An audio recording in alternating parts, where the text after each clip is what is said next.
Le jeûne suscite de plus en plus l'intérêt de beaucoup de personnes. Certains pensent que cette pratique peut causer une déshydratation, d'autres ont en fait même un régime pour perdre du poids et réduire le risque de maladies chroniques. Mais la science vient de révéler une étude qui confirme que jeûner pendant 72 heures peut régénérer l'ensemble du système immunitaire. Explication.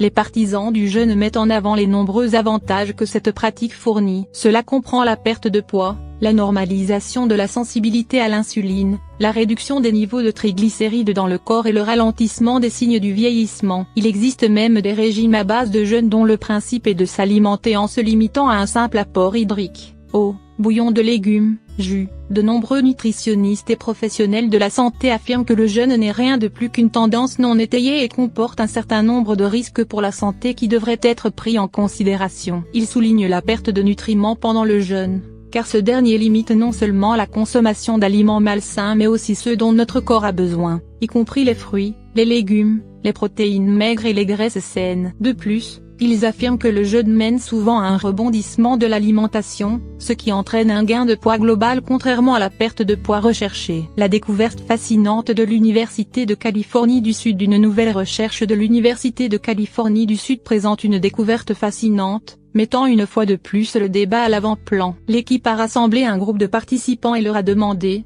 dans un premier temps, de jeûner 2 à 4 jours régulièrement sur une période de 6 mois. Pendant ce temps, ils ont été témoins de changements incroyables. Les participants ont constaté une diminution notable de la production de l'enzyme K, une hormone associée à un risque accru de cancer et de tumeurs. De plus, le système immunitaire des participants semble avoir été complètement revigoré. Le professeur Valete Longo, chercheur à la tête de cette étude, a exprimé sa surprise en découvrant les résultats. Il a déclaré que l'équipe des chercheurs a commencé à remarquer que le nombre des globules blancs diminuait avec le jeûne prolongé. Puis, quand le corps est réalimenté, les cellules sanguines réapparaissent. Et c'est à ce moment que les experts ont commencé à se poser des questions.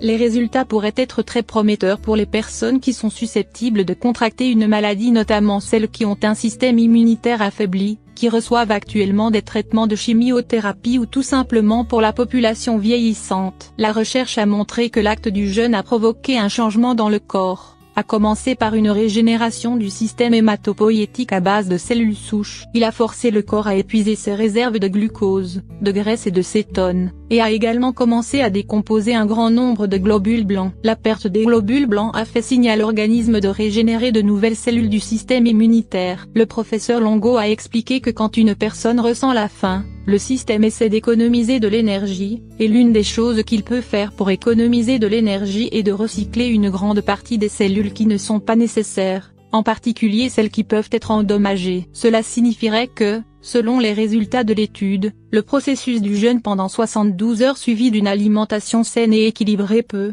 essentiellement, fournir à ceux qui souffrent un nouveau système immunitaire. Le co-auteur de l'étude, Tania Dorf, professeure adjointe à l'USC Comprehensive Cancer Center and Hospital, a déclaré que le jeûne peut également atténuer certains effets secondaires de la chimiothérapie. Bien que ces avantages soient extrêmement fascinants et le jeûne mérite ainsi d'être testé, mais les professionnels de la santé invitent la communauté scientifique à pousser encore plus les recherches avant de considérer cette option comme une solution médicale définitive.